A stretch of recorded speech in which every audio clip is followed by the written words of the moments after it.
Pape Abdoulaye Der, bonsoir. Bonsoir Khalifa Diakhaté. La page de sport, d'abord avec le football et le Jaraaf de Dakar qui revient à la deuxième place du championnat.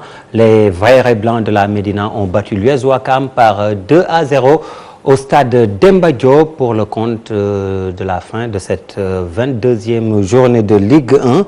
Cheikh Sadibou Diarra et Ibou Diouf ont assisté à la rencontre. Jaraaf n'a pas tergiversé pour reprendre la deuxième place du classement.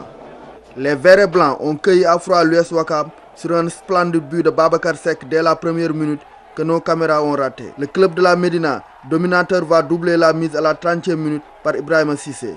Jaraaf mène 2-0 à la pause devant des Ouakamois amorphes. On a encaissé un but très tôt, mais aussi il y avait la fraîcheur qui manquait à l'équipe avec les deux matchs qu'on a joués. Contre Djambar et contre la Linguère à Saint-Louis, ça a joué sur la fraîcheur. 10 jours, 3 matchs, des matchs difficile contre Djambar, on était à Saint-Louis, on a joué. Non, on va jouer match par match, on les prend. Maintenant, on prépare le match de Richard Toll. En seconde mi-temps, l'US Ouakam sort de sa torpeur.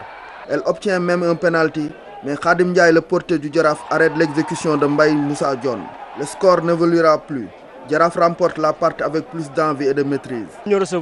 Nous recevions, il fallait coûte que coûte remporter ce match pour rester dans le siège de Djambar.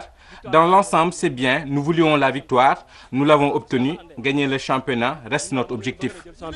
Avec 39 points au compteur, Jaraaf a repris la deuxième place du classement au détriment de Ngor, battu par Gorée lors de cette 22e journée de Ligue 1. Les Verts et Blancs reviennent même à un point du leader, Djambar, pour une course au sacre qui s'annonce disputée.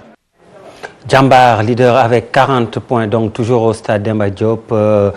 Le port autonome de Dakar et la Linguère se sont quittés sur un nul un partout. Un score qui laisse des regrets aux deux entraîneurs. Vous avez suivi leur réaction dans nos précédentes éditions.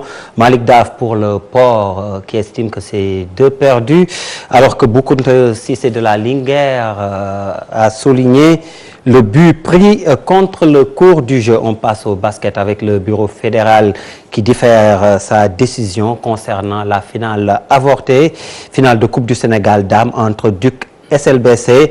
Verdict attendu donc le 27 juin prochain concernant l'équipe nationale des U19.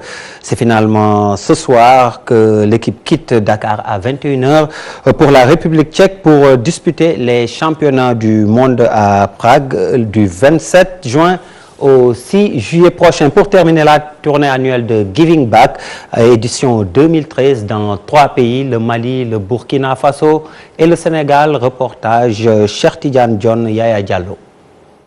De grands noms du basket ont encore une fois apporté leur soutien à l'association Giving Back pour la tournée annuelle de 2013. 3 thèmes ont été développés dans les 3 pays. Au Burkina Faso, la lutte contre le paludisme, la paix au Mali et au Sénégal, le thème était axé sur l'enfance. Cette tournée annuelle a été l'occasion de disputer un match à Ouagadougou avec l'équipe nationale du Burkina Faso face aux professionnels franco-africains. La première dame du Faso a décidé d'intégrer le cercle des ambassadeurs de Giving Back. À l'étape du Mali, les stars de Giving Back ont développé le thème de la paix avant de croiser les aigles du Mali. Pour venir soutenir des causes, pour venir apporter plus de joie de vivre aux populations, pour venir surtout encadrer des jeunes. Donc c'est pour cela que je vous dis que mes impressions sont très bonnes. La qualité du jeu est extraordinaire. Je pense que nos basketteurs locaux vont beaucoup tirer de l'expérience et de la compétence de ces Africains qui viennent. Cette tournée a pris fin au Sénégal avec un match d'exhibition à Thiès et un gala à Dakar.